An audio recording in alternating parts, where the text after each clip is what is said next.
As duas casas de Israel.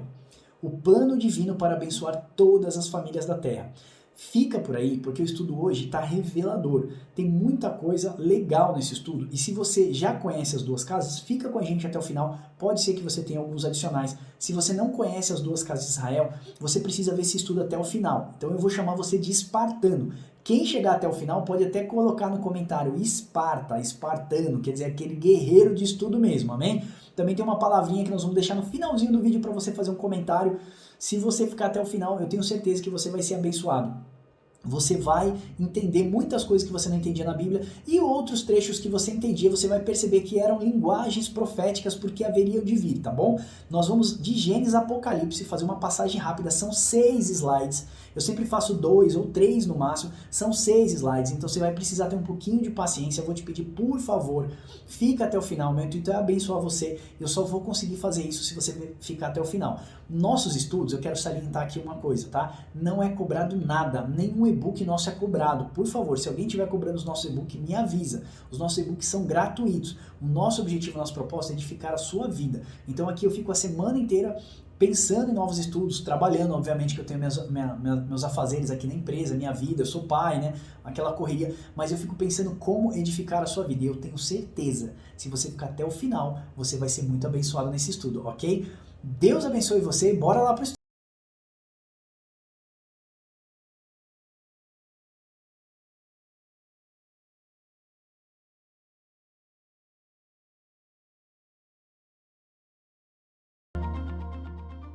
Bora lá, vamos começar esse estudo aqui? Então assim, aqui ó, as duas casas de Israel. Eu já coloquei aqui ó, o plano divino para abençoar as famílias da terra, ok? Então assim, Deus tem um plano desde o começo, lá do Gênesis, Deus tem um plano para abençoar todas as famílias da terra.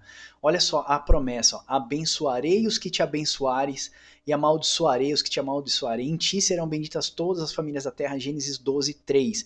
Deus inicia um plano de resgate da humanidade através da descendência de Abraão. Irmãos, é lindo. Eu quero dizer para você que a Bíblia inteira trata sobre isso. A Bíblia inteira é sobre esse plano divino de resgate da humanidade. Deus quer para si uma família e ele precisa alcançar todas as famílias da terra. Por isso ele levanta aqui, ó, Abraão. O Abraão, nosso pai da fé. Até coloquei aqui embaixo, pai da fé. Aliás, deixa eu fazer um parênteses aqui, como sempre. Tenha paciência, fica comigo até o final desse estudo. Eu acredito que aqueles que vão passar aí 30, 40 ou talvez 50 minutos vendo esse vídeo, eu não sei quanto tempo isso vai durar, são realmente espartanos, né? Guerreiros, aquelas pessoas que amam a palavra de Deus e que vão se dedicar para passar todos esses minutos aqui com a gente intertido aqui, tá bom? Eu queria mostrar esse projeto gráfico, tá aqui, ó, primeiro Abraão, aqui eu tô mostrando Jacó, né? Jacó luta com o anjo, olha que legal aqui, ó, Jerusalém aqui embaixo, muito bacana, tá vendo? Jerusalém, tá aqui Jacó, tá realmente bacana esse projeto gráfico. Deixa eu ver essa outra página aqui, olha lá, as duas varas na mão do profeta, e aí a gente vê Jesus, aí nós vemos aqui as duas tribos, aí nós vemos aqui as duas menorás, nós vemos também as duas testemunhas. Se você ficar com a gente até o final, eu tenho certeza que você vai ser abençoado, porque a Bíblia inteira trata desse assunto, ok? Então vamos lá, a promessa que Deus faz a Abraão. Após Abraão sacrificar no seu coração Isaac, então assim, eu digo que Abraão sacrificou sim Isaac, mas no seu coração, ok? O Senhor então firma uma promessa para abençoar todas as famílias da terra, que deveras te abençoarei e certamente multiplicarei a tua descendência como as estrelas do céu e como as areias da praia do mar. A tua descendência possuirá a cidade dos teus inimigos, ó. Nela serão benditas todas as nações da terra, porquanto obedeceste a minha voz. Gênesis 17 a 18. Então aqui nessa passagem nós vemos Deus fazendo menção a duas descendências, estrelas do céu e areia do mar. Então a gente já começa a prestar atenção que existem duas descendências. Aliás, você vai perceber que na Bíblia inteira sempre tem duas descendências, duas pessoas, dois espias, duas placas da lei, dois espias lá quando eles vão vigiar a Jericó, né? São 10 espias, mas somente os dois, né? Josué e Caleb é que voltam com boas notícias. Então você vai ver sempre esses dois marcando na Bíblia. Você vai ver a parábola do filho pródigo, são dois, né? Dois filhos. Você vai começar a entender muita coisa que você não entendia. Aliás, você vai fazer uma releitura da Bíblia. Olha só, esse estudo é muito profundo. Ele não começa em Abraão, ele começa lá, quando a serpente, quando tem a profecia de a descendência da mulher pisar a cabeça da serpente. Mas eu vou trazer de Abraão, porque iniciou-se toda a história em Abraão, e eu quero mostrar para vocês isso daqui para frente, tá bom? E Abraão também vai ficar muito mais fácil da gente entender. Então aqui, ó, duas descendências, as estrelas do céu e a areia do mar. Esse é um ponto importante para meditarmos, pois aponta para uma natureza divina e uma natureza terrena. Estrelas do céu faz menção à descendência do Messias que viria da tribo de Davi, e as areias do mar apontam para a descendência da tribo de Efraim, que se espalharia por todas as nações. Então já é legal a gente prestar atenção que Deus está chamando Abraão, já está fazendo uma promessa, e para nós que estamos aqui no século 21 é muito mais fácil, porque a gente tem toda a história na palma da mão, né? E a gente consegue olhar para a Bíblia e entender o que Deus estava profetizando para Abraão. E Abraão, ó, ele foi visionário, né? Abraão não tinha essa visão que nós temos hoje, Abraão creu na palavra do Senhor. Então, ó, o que Deus fez? Deus chamou Abraão e depois Deus reafirma a sua promessa a Isaac. Ó. Sobrevindo fome à terra, além da primeira a vida nos dias de Abraão, foi Isaac a gerar, avistar-se com Abimeleque, rei dos filisteus. Apareceu-lhe o Senhor, não desças ao Egito. Olha o que Deus disse para ele, não desças ao Egito, eu serei contigo e te abençoarei, por ti a tua descendência, darei todas essas terras e firmarei o juramento que eu fiz a Abraão teu pai. Multiplicarei a tua descendência como as estrelas dos céus e lhes darei todas estas terras. A tua descendência serão abençoadas todas as nações da terra, porque Abraão obedeceu a minha palavra e guardou os meus mandamentos, meus preceitos, meus estatutos, as minhas leis. Gênesis 26, do 1 ao 5. Então, olha só, Deus já está chamando Isaac e está falando assim, ó, eu prometi ao seu pai, eu vou cumprir, anda nos meus caminhos, sede obediente. Deus já está reafirmando a promessa que fez Abraão agora a Isaac. Então, Deus reafirma agora a sua promessa a Jacó, descendência de Isaac. Após o episódio do anjo lutar com Jacó, o Senhor abençoa e reafirma a sua promessa. A tua descendência será como o pó da terra, olha aí a descendência terrena. Estender-se-á do ocidente para o oriente, do norte para o sul, e em ti a sua descendência serão abençoadas todas as famílias da terra. Lembra que eu coloquei aqui em cima o plano divino para abençoar todas as famílias da terra. Ok? Então Jacó tem o seu nome mudado por Deus. Depois o Senhor aparece Jacó novamente, muda o seu nome para Israel e novamente o abençoa. Vindo Jacó de Padã-Arã, outra vez lhe apareceu Deus e o abençoou, dizendo, o teu nome é Jacó, e já não mais chamará Jacó, porque Israel será o teu nome. E chamou Israel e disse-lhe mais, eu sou o Deus Todo-Poderoso, sê fecundo, multiplica-te, uma nação e uma multidão de nações sairá de ti e procederão de ti. Gênesis 35, olha só o que Deus está falando para ele aqui, ó. Uma nação sairá de ti e uma multidão de nações sairá de ti. Vai sair um povo de você e muitos povos de você. Deus já está reafirmando isso aqui para Jacó. Legal? Então vamos passar aqui para o slide 2 para a gente ganhar tempo. E eu quero já no slide 2 fazer um adendo aqui em cima. Ó. Israel, que foi o nome que Deus deu para Jacó, diferente do que muitas pessoas falam assim, ó, Israel significa lutou com Deus e prevaleceu. Não. El é o significado de Deus e Isha é o significado de prevalecer ou prevalece. Então, Deus prevalece. Esse é o significado de Israel. Por isso que a Bíblia fala lá em Apocalipse, nele colocarei o meu nome. Então Deus prevalece, Deus prevalece. Quem vai prevalecer contra Deus, irmão? Você acha que Jacó lutou e ganhou do anjo? O anjo tocou na... Tá aqui, ó, a luta dos dois. O anjo tocou na coxa de Jacó e ele ficou manco. Agora, fala sério. Lá em Apocalipse mostra que com o sopro da sua boca, Jesus destruirá os seus inimigos, destruirá Satanás, com o sopro da sua boca. Aí você acha que Jacó lutou com Jesus lá no Val do Jaboque, né? O anjo do Senhor, que né, muitos teólogos colocam como Cristo, e aí ele prevaleceu contra Cristo. Não é isso. É tipo, Israel significa Isha, que é prevalecer, e El significa Deus. El é Deus. Então assim, Deus prevalece. Amém? É quando a vontade do Senhor prevalece. Então não é assim que o Jacó lutou com Deus e prevaleceu. Aquilo ali tá errado, tá bom? Essa é a tradução correta. Jacó abençoa Efraim como seu primogênito. Aqui tem aquela história da bênção da primogenitura, né? Então tem um episódio lá, o Espírito Santo direciona Jacó em sua velhice, com dificuldades inclusive de enxergar, e abençoa Efraim como primogênito. O interessante é que Efraim significa duplamente frutífero, tá? Jacó toma os filhos de José para si e o invoca como seus filhos da sua descendência direta. Medite em Gênesis 48, do 13 a 20. Eu não vou parar nessa parte, porque essa parte é bastante conhecida, tá bom? Mas Jacó já estava na sua velhice, ele já estava cego, né, praticamente cego, porque ele não enxergava, e aí José traz os seus dois filhos, Manassés e Efraim, para ele abençoar na posição certa, e ele inverte as mãos, porque ele entende, guiado pelo Espírito Santo de Deus, que Efraim significa duplamente próspero, e ele entende da promessa que foi feita aos seus pais, né, seu pai Isaac, o seu avô Abraão. Então ele fala, eu vou abençoar, com a bênção da primogenitura, aquele que é duplamente abençoado. E ali se cumpre a palavra de Deus. Por isso também que nós vemos, irmãos, eu não sei se vocês prestaram atenção, que eu comecei aqui, ó, Abraão, depois eu vim para Isaac, depois eu vim para Jacó. Lembra que nas nossas orações e também no Novo Testamento a gente vê assim, olha, Deus, seja bendito o Deus de Abraão, Isaac e Jacó. Por quê? Porque a promessa veio da descendência deles, de Abraão, Isaac e Jacó. Então a gente vê sempre repetido isso às vezes na igreja, muitas vezes no Novo Testamento a gente vê o Paulo citando isso nas suas cartas, né? O Deus de Abraão, Isaac e Jacó vos abençoe. Então é pela bênção que Deus fez para abençoar todas as famílias da terra. A bênção do Senhor que veio alcançar todas as famílias da terra veio de Abraão, Isaac e Jacó. Então aqui, ó, já quero fazer um link direto nesse versículo com o Novo Testamento. Tá aqui em cima, ó. Mas seu pai o recusou e disse, eu sei, meu filho. Na hora que ele trocou a mão para abençoar Manassés e Efraim, aí José chegou e falou, não, pai, não é assim, ó, Manassés é o primogênito.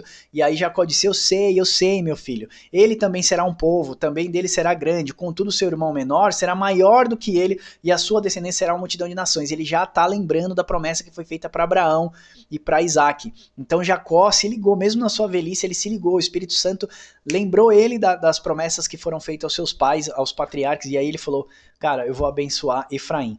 Então aqui, ó, multidão de nações possui em sua etimologia também plenitude de nações. Paulo fala desse mistério da plenitude dos gentios em Romanos 11, 25. Eu vou pedir para você ler e meditar, que não dá tempo, nós temos 6 slides, ok? Então, quando Deus fala aqui, ó, que uma multidão de nações sairia dele, Paulo já está afirmando isso lá em Romanos 11, 25, assim, ó, plenitude dos gentios. Então, da onde veio a plenitude dos gentios? Da tribo de Efraim. Tá certo? Então vamos lá. Deus habita em apenas uma casa. Ó. Então, bom, podemos dizer que daí para frente Deus tem o seu povo formado pelas 12 tribos de Israel, apenas uma casa. Então, Jacó, antes de morrer, ele abençoa todas as tribos, tá? Ele abençoa Judá, ele abençoa Efraim, Manassés e todos eles. Ele coloca a mão passando a sua bênção patriarcal para todas as famílias. E a partir daí, ó, Deus tem um povo formado pelas suas 12 tribos. Lembra que lá nós vemos na Nova Jerusalém que descia do céu? Ela tinha 12 portas, com o fundamento dos 12 apóstolos, né? As 12 portas eram as 12 tribos, onde todas as nações vão entrar por uma das portas. Então ali está mostrando que, tipo, nós vamos partir e nós vamos entrar pela eternidade por uma dessas portas, por uma dessas tribos, teoricamente, é isso que está querendo dizer. Deus manda Moisés erigir um tabernáculo que significa lugar de habitação. Então o Senhor passa a habitar no meio do seu povo. Salomão também constrói um templo para a habitação de Deus. E Deus passa a habitar no meio do seu povo, no meio das 12 tribos. É claro que hoje podemos afirmar com certeza de que Deus não habita em templos feitos por mãos humanas, mas era necessária a construção do tabernáculo de Moisés e do templo de Salomão para o Senhor nos mostrar hoje a realidade das coisas. Então hoje pra gente o véu de Moisés já não existe mais. A gente entende que hoje nós somos o templo do Espírito Santo, nós somos o tabernáculo de Deus, nós somos a habitação do Senhor. Por isso que Paulo fala numa das suas cartas dizendo assim, eu rogo-vos, irmãos, eu imploro, né, que apresentei os vossos corpos como sacrifícios vivos ao Senhor, porque ele sabe que nós somos o templo vivo do Espírito Santo. Amém? Em todos esse tempo, Deus está habitando em uma só casa, a casa de Israel, as 12 tribos. Por que casa de Israel? Porque Jacó teve seu nome mudado para Israel, entendeu? Que é Deus prevalece. Então ele já não era mais o trapaceiro. O nome Jacó significava o suplantador, né? Aquele que toma o lugar de outra pessoa. Não. Agora ele recebeu a bênção da primogenitura e depois Deus o abençoou e mudou o seu nome. E disse, agora seu nome vai significar Deus prevalece. Então Deus colocou o seu nome no seu povo. Tá certo? Então por isso que fala que Deus passa a habitar no meio da tribo de Israel. Então até um determinado momento só existe uma tribo, tá? Deus rasga o reino de Salomão no meio. E aqui eu vou, para ganhar um pouco de tempo, eu vou contar a história que Deus fala para Salomão, Salomão, anda nos meus estatutos, sê como seu pai, etc. Não faz isso, não faz isso. Salomão vai lá e faz tudo ao contrário, toma mais de 600 mulheres de toda a região. Enfim, Salomão faz uma bagunça no reino. E Deus fala, eu vou rasgar o teu reino no meio. Mas por amor ao teu pai Davi, não vou fazer na sua vida. Vou fazer após a sua morte. E aí, o que Deus fala? Ele fala assim, eu vou dar 2 tribos para o teu filho Roboão, né? E vou dar 10 tribos para o teu servo Jeroboão. Então, ali Deus divide já os 2 reinos, ó, a casa dividida. Nesse momento, vemos a casa de Israel dividida, já não é mais uma casa só, em reino do norte e reino do sul, ou seja, casa de Judá e casa de Israel. A casa de Judá, deixa eu virar aqui, ela foi habitar na região da Judéia, em Jerusalém, tá aqui, ó, e a casa de Israel foi habitar na região da Samaria.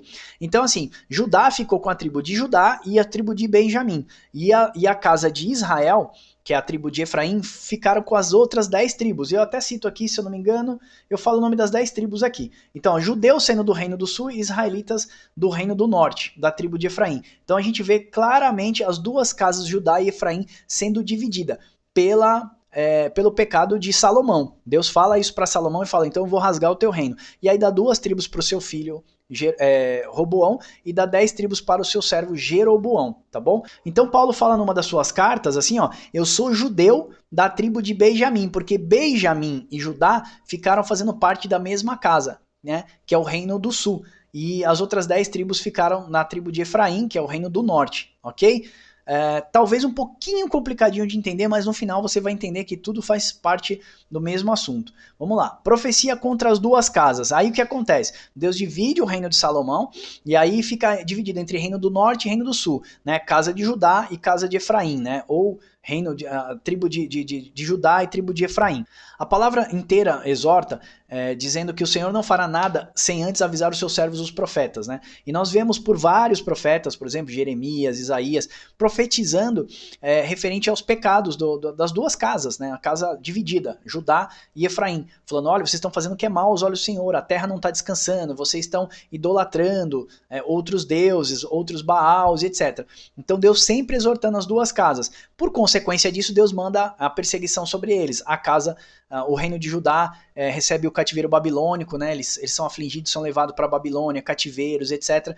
E o reino do norte acaba aqui, ó, no cativeiro assírio, né? A casa de Israel, então, que é o reino do norte, que é da tribo de Efraim, eles foram para o cativeiro da Síria, e quando eles voltaram, eles trouxeram muitos costumes dos gentios, trouxeram deuses, enfim, eles já tinham abandonado os mandamentos do Senhor, né? E eles não guardavam mais o mandamento de Deus. Por esse motivo, a casa de Judá, que já tinha ficado cativa lá na Babilônia, eles já não reconheciam mais os seus irmãos da tribo de Efraim, né, do reino do norte, como judeus. Então eles não reconheciam mais o reino do norte como o povo de Deus. E assim se dividiam entre judeus e israelitas. Judeus da tribo de Judá e israelitas da tribo do norte, da tribo de Efraim, ok? Então eles racharam. Só que assim, os judeus foram para o cativo da Babilônia, ficaram cativeiros na Babilônia, e depois, quando os assírios entram, eles entram ali na região da Samaria, escraviza todo aquele povo, levam uma parte deles para a Síria, e quando eles voltam todos contaminados, cheios de costumes e tal. Por isso que até hoje os judeus não gostam dos samaritanos. Você vê uma passagem da Bíblia que a mulher fala no posto, olha, você é judeu, eu sou samaritano, né? Enfim, por que a gente está conversando aqui? Onde que se deve adorar? Uns falam que deve adorar no templo, outros no monte e tal. E o Senhor ainda fala, chegará o dia que vocês devem adorar em espírito e em verdade. Então, assim, a gente consegue ver vários diálogos da Bíblia entre judeus e samaritanos. O que isso está mostrando pra gente? Que os judeus já não reconheciam mais o povo da região da Samaria, que era da tribo de Efraim, como seus irmãos. Eles falaram, não, esses aí já viraram pagãos, eles já viraram gentios, ok? Mas esse, resgatando aqui, o que a gente falou lá atrás, era um plano do Senhor para resgatar todas as famílias da terra, para Deus alcançar todas as famílias da terra, tá bom? Então eu vou pedir para você meditar mais nesses versículos aqui, ó, sobre a restauração do reino. Oséias, Jeremias e Amós, tá certo? Para você entender um pouquinho melhor. Então, ó, profecias sobre a restauração das duas casas. Ok, as duas casas estavam divididas, reino do norte e reino do sul já não conversava mais, Judá e Efraim já não conversava mais, e aí tem essa profecia aqui, ó, eis que vem dias, diz o Senhor, que firmarei nova aliança com a casa de Israel, com a casa de Judá, não conforme a aliança que eu fiz os seus pais no dia em que os tomei pela mão para os tirar da terra do Egito, porquanto eles anularam a minha aliança, não obstante eu haver desposado, ou seja, eu casei com eles, mas eles não honraram meu casamento e eles me traíram, adulteraram. Eu fiz um estudo sobre o eterno amor de Deus, vou deixar um card aqui em cima, vou deixar um card para você. O eterno amor de Deus, você vai ver um Deus que se apaixona na eternidade pelo seu povo, ele dá a vida pelo seu povo e ele volta em resgate dessa mulher amada. É maravilhoso esse estudo, não perca, se você puder, você vai entender bastante. Então tá aqui, ó, Jeremias 33. Porque esta é a aliança que firmei com a casa de Israel. Depois daqueles dias, diz o Senhor, na mente lhes imprimirei as minhas leis e também no coração lhes escreverei e eu serei o seu Deus, eles serão o meu povo. Não ensinará jamais cada um seu próximo, nem cada um seu irmão, dizendo, conhece o Senhor, porque todos me conhecerão.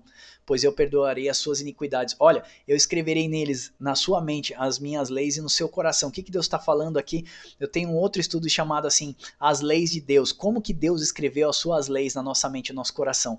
É lindo. Antes escrito em tábuas de pedra, mas agora escritos nas mentes e no coração do homem pelo Espírito Santo de Deus. É muito lindo, eu vou deixar um card aqui em cima também para você, aqui em cima, para você ver esse estudo que tá maravilhoso, tá bom? Deixa eu dar uma corrida aqui pra gente ganhar tempo. Então, ó, a obra da reunificação das duas casas somente é possível através da intervenção divina pelo sacrifício do Messias. Ele é a vara da união e a graça, e a vara de Judá e Efraim, que apacenta o seu rebanho, mesmo após a ruptura por causa do pecado do seu povo. Ele torna a reuni-la para Deus através do novo conceito profetizado em Jeremias, do novo concerto profetizado em Jeremias 31:31, que trata da nova aliança, ok? Então, assim, na cruz do Calvário, Cristo aproxima Judá e Efraim novamente. Eu coloquei aqui embaixo para você dar uma olhada, tá vendo? Jesus aqui, olha aqui, ó, os dois ladrões, né? Os dois iníquos que foram crucificados juntamente com Cristo. E aqui vale a pena a gente lembrar que um deles aqui, ó, por exemplo, eu vou colocar aqui, um deles, ele falou assim, ó, se você é Jesus mesmo, se você é filho de Deus, desce daí, salva você e salva nós. Quem é que não aceitou Jesus quando ele veio à Terra? Os judeus, o seu próprio povo, né? E quem foi que aceitou Jesus quando ele desceu à Terra novamente? Os gentios, né? Ele falou, Senhor, lembra-te de mim, né? Quando entrares no teu reino. Nós somos pecadores, mas o Senhor de nada fez por isso. Então, assim, a gente consegue ver na cruz de Cristo. Eu até botei uma cruz aqui em cima, ó, não sei se você consegue ver aqui, ó. Judá e Efraim. Efraim sendo a vara maior e Judá sendo a vara menor, porque Efraim é duplamente próspero. Lembra disso? Se você entender a relação das duas casas, você vai conseguir entender muitas parábolas da Bíblia. Por exemplo, você vai entender a parábola do filho pródigo diferente. Nós já vamos chegar nela já já. Ó. Cristo veio resgatar o que havia perdido. Lembra que Cristo falou? Ele disse assim, ó, Jesus respondeu, não fui enviado senão as ovelhas perdidas da casa de Israel. Olha o que Jesus falou. Eu sempre li esse versículo e não entendia. Eu vim para as ovelhas perdidas da casa de Israel. Peraí, Israel não é judeu, é diferente. Judeu é da tribo de Judá, Israel é da tribo de Efraim. Entendeu? Então, ó, quem eram as ovelhas perdidas? Efraim, que se misturou com os gentios lá no cativeiro assírio, voltou com seus costumes, voltou todo bagunçado, já não guardava mais as ordens do Senhor, as suas leis, se contaminou com os deuses do mundo, com Baals, com os seus costumes, né? E aí ele fala, eu vim para as ovelhas perdidas da casa de Israel, agora eu vou imprimir na sua mente as minhas leis morais e no seu coração, através de quem? Do Espírito Santo do Senhor. Aqui está claro que Cristo vem resgatar o que se havia perdido. Jesus entra pela região de Decápolis. Decápolis significa 10 cidades, ok? A região das 10 cidades onde a casa de Israel habitava, tendo Samaria por capital, local repudiado pelos judeus da tribo do sul. Por que os judeus repudiavam Samaria, irmãos? Porque os assírios entraram por aquela região, escravizou aquele povo, e quando aquele povo voltou, em vez de eles voltarem a adorar a Deus no templo, voltarem a guardar as suas leis e as festas, o povo abandonou os costumes da sua tradição. Então Deus falou assim, olha, eu vou fazer você se lembrar daquilo que eu te ensinei lá no começo. Desculpa. Só uma pausa aqui para tomar um pouquinho d'água, peraí. O estudo tá longo, então fica um pouquinho difícil. Olha lá.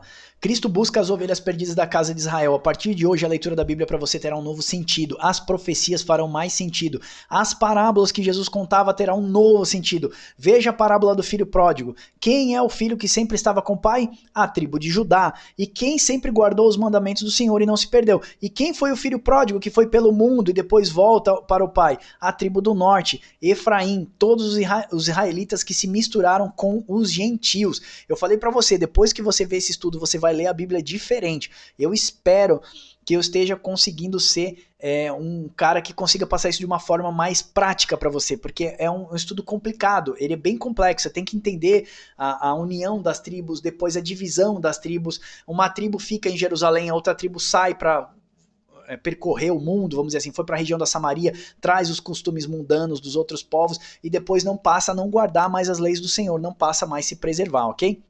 Olha para a cruz, Jesus morre de braços abertos entre dois homens criminosos que simbolizavam as duas casas unidas pelo sangue de Cristo. Os criminosos do coração duro sendo judeus religiosos que não aceitaram o Messias, e do outro lado os israelitas da tribo de Efraim, agora os gentios que se arrependem. Foi a história que eu contei para você dos dois homens que morreram crucificados ao lado de Cristo. Olha Efésios 2, 11 a 16.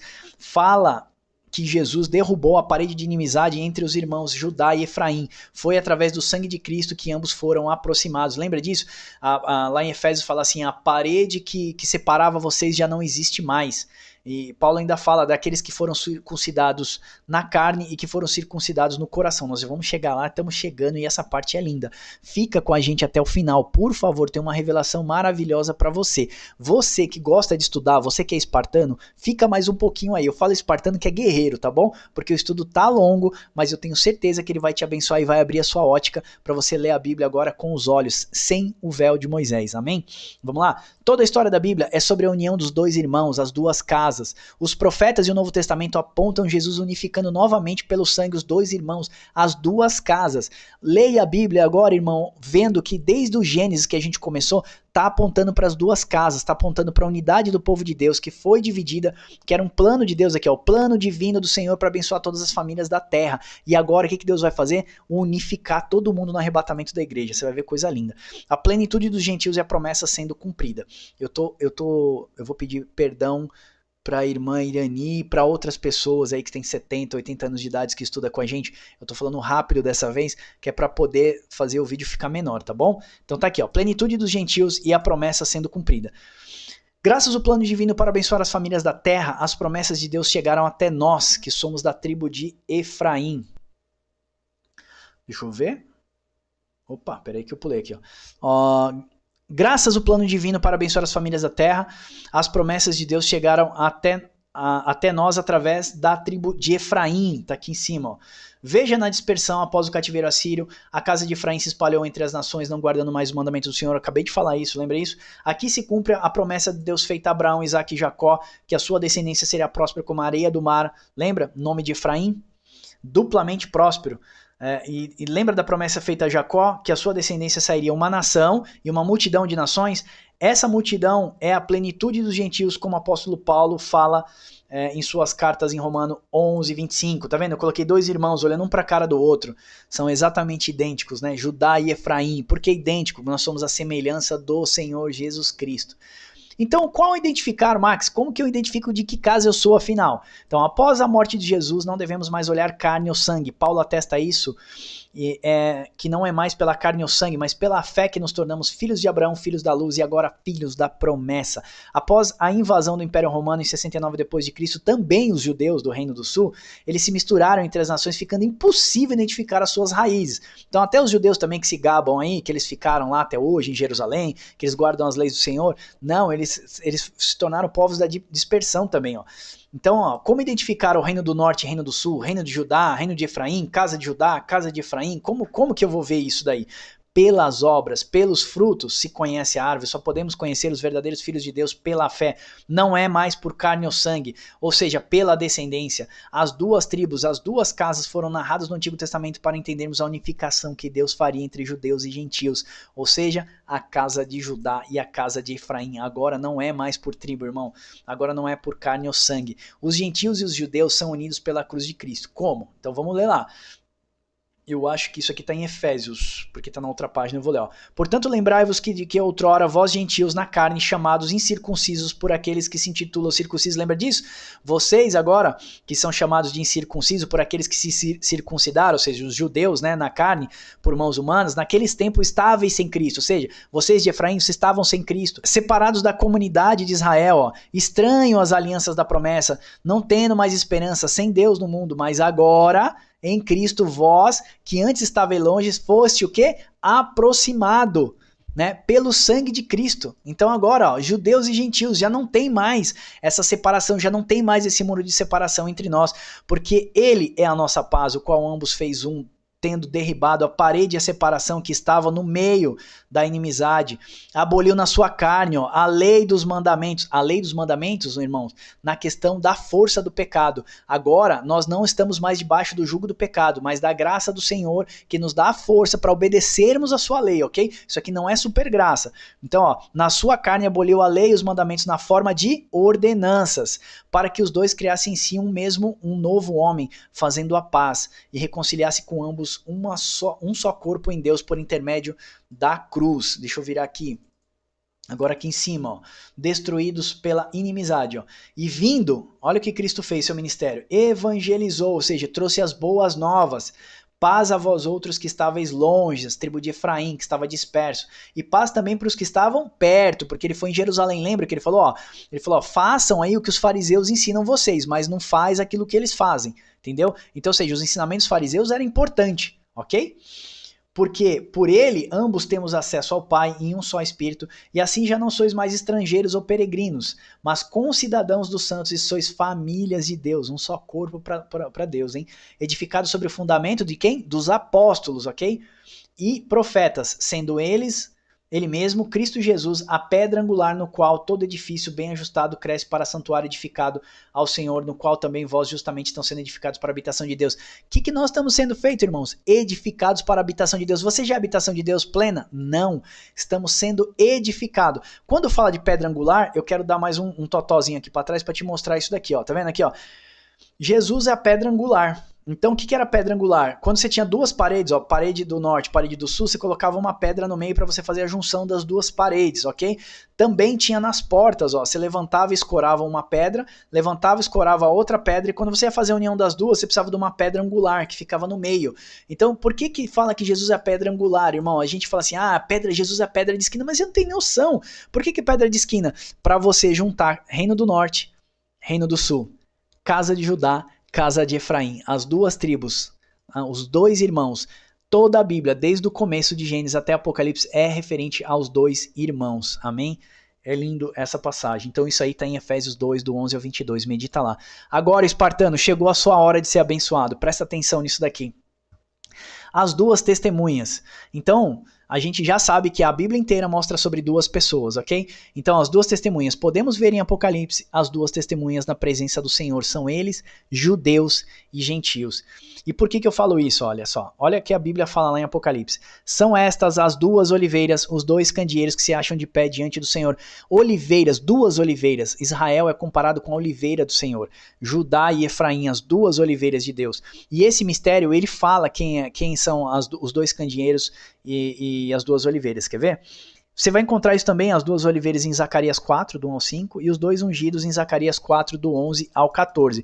Olha só o que Jesus fala lá em Apocalipse, ó. Oliveira é o símbolo de Israel e candeeiro é o símbolo da igreja. Veja o mistério dos 7 candeeiros onde Jesus andava no meio deles lá em Apocalipse 1:20. Mostra que os 7 candeeiros são as 7 igrejas da Ásia, representação da plenitude do povo de Deus.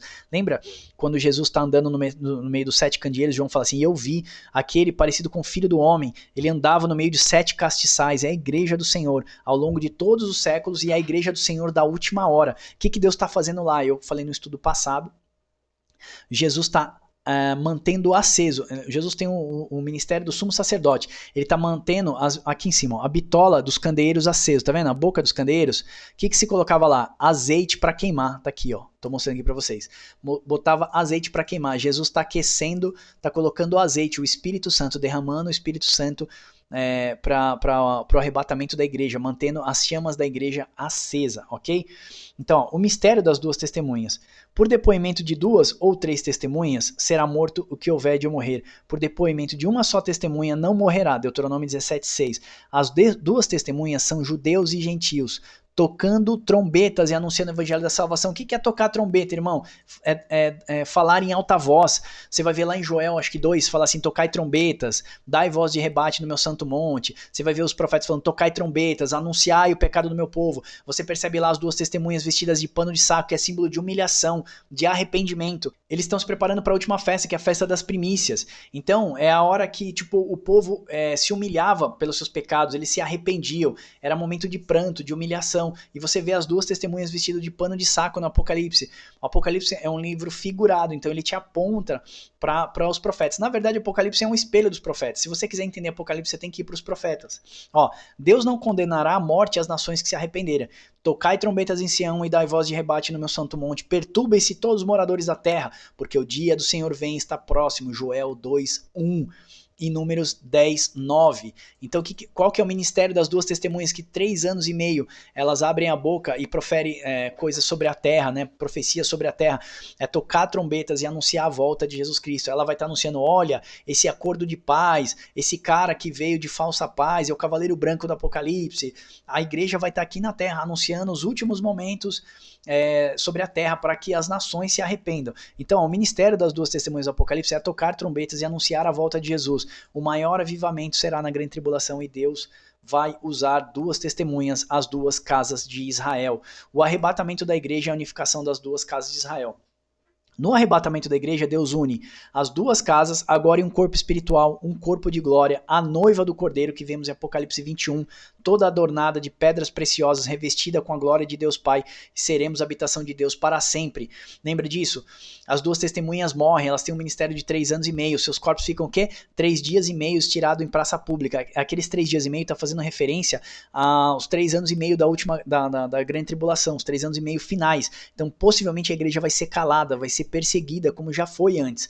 E aí a Bíblia fala que, tendo uma voz saída do céu, o Espírito de vida entra neles novamente e eles são chamados, subir para aqui, está lá em Apocalipse. O que Deus está falando ali? É o arrebatamento da igreja. O Espírito de vida entra de novo neles. Vê lá em Ezequiel 37, eu fiz o vale de ossos secos, eu tenho mostrando o vale de ossos secos e o arrebatamento da igreja. Quando fala, profetiza, filho do homem, para que o Espírito de vida entre neles. O que Deus está mostrando para aquele exército lá para Ezequiel que estava morto? Os seus ossos começam a se bater novamente, tornar tendões, carne, e de repente ele se põe de pé, um exército numeroso que não podia contar. Aqui que a palavra fala assim, e essa é toda a casa de Israel, agora unificada. Deus está mostrando ali para o profeta o arrebatamento da igreja. E isso está lá em Apocalipse, mostrando as duas testemunhas, entrando o espírito de vida de novo dela, ela se colocando em pé e falando, subir para cá, é o arrebatamento da igreja. A igreja vai ser arrebatada nos ares para o encontro do nosso Senhor Jesus Cristo.